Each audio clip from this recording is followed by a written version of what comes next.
सबको प्रभु यीशु के नाम में जय मसीह। मेरे प्रिय भाई और बहनों, आज हम मधुसूदन दास के बारे में हम सीखने वाले हैं, जो कि उड़ीसा का थे, उड़ीसा में रहने वाले थे। वो एक फ्रीडम फाइटर भी थे, एक कवि थे और समाज की सेवक थे और मॉडर्न उड़ीसा का तैयार करने वाले थे। और उनका जो जन्म हुआ था, जन्मदिन को उत्कल दिवस के रूप में पालन किया जाता है। 1903 में उन्होंने उत्कल सम्मेलन का प्रतिष्ठा किया था, जिसके द्वारा सामाजिक डेवलपमेंट हो सके। इसलिए और वो 28 अप्रैल 1848 में उन्होंने क्या किया था, उन्होंने एक जमींदारी की फैमिली में जन्म लिए थे, जिनका जाति था करण जाति। और वो सत्यभामापुर में जन्म लिए थे, जो कि 20 किलोमीटर दूर था कटक से।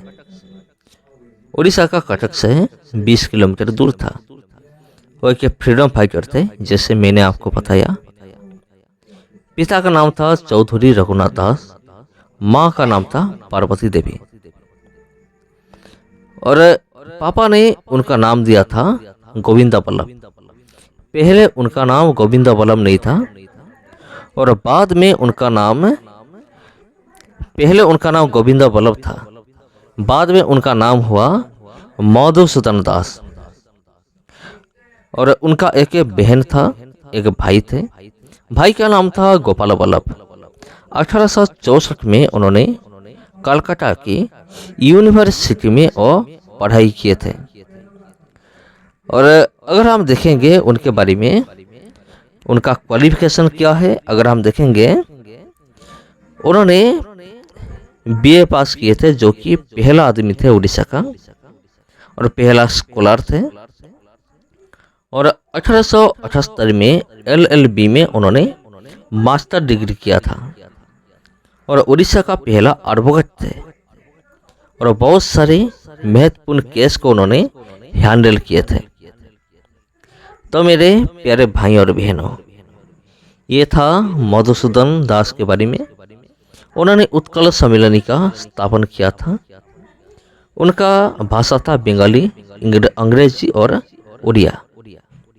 और उनका मौत हुआ था फरवरी 4 1934 में। जब उनका मौत हुआ था, उनका उम्र था 83 साल।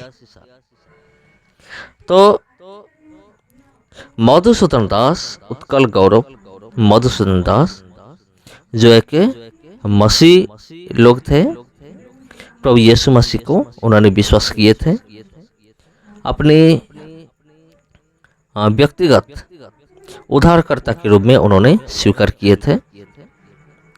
तो अगर हम देखेंगे मधुसूदन दास के बारे में, वो एक फ्रीडम फाइटर भी थे और वो बहुत ज्ञानी लोग थे, बहुत बड़ा ज्ञानी आदमी थे। उनका ज्ञान बहुत था। उनके ज्ञान के द्वारा उन्होंने बहुत सारे बड़े बड़े केस को उन्होंने सॉल्व किया था। अगर पहले हम देखेंगे तो आप जरूर सुना होगा फकीर मोहन सेनापति, जो कि उड़ीसा का एक फ्रीडम फाइटर थे। जब फकीर मोहन सेनापति अंग्रेज के विरुद्ध उन्होंने लड़ाई शुरू किया, तो अंग्रेज लोगों ने उनको जेल में डाल दिया। तो उधर से कैसे आना है, इसलिए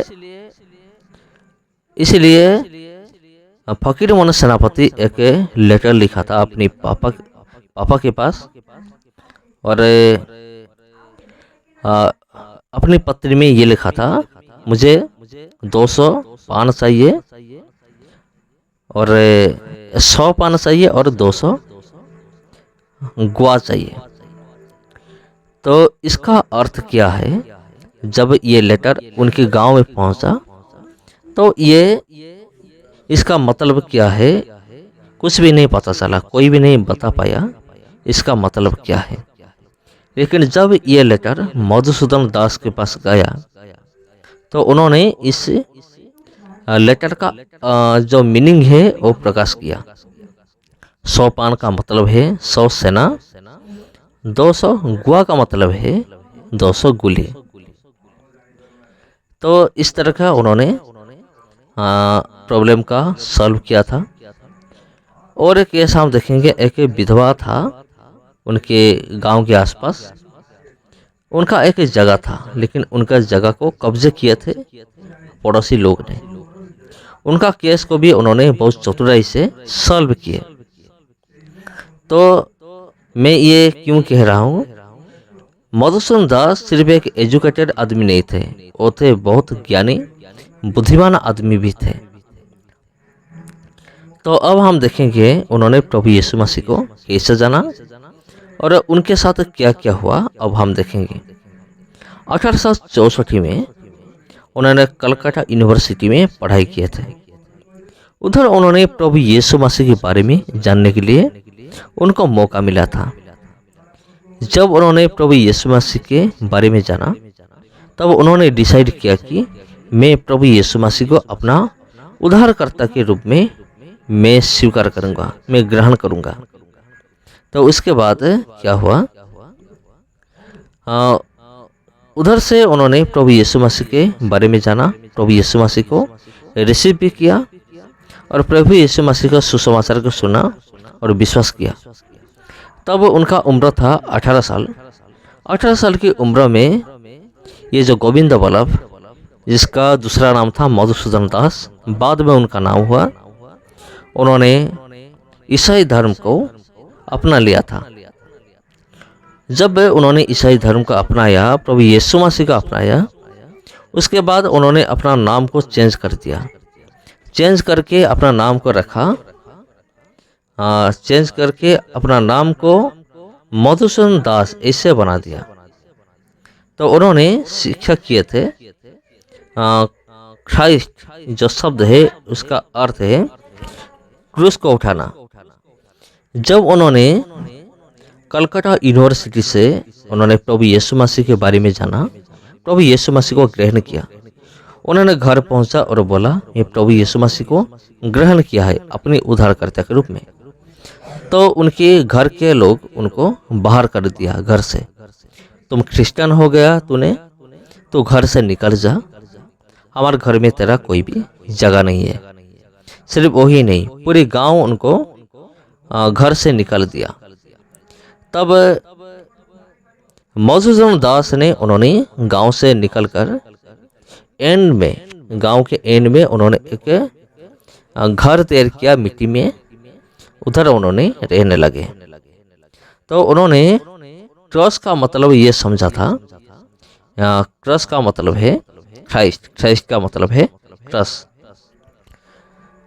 ये था मधुसूदन दास के बारे में उन्होंने प्रभु यीशु मसीह को कैसे ग्रहण किया, कैसे विश्वास किया।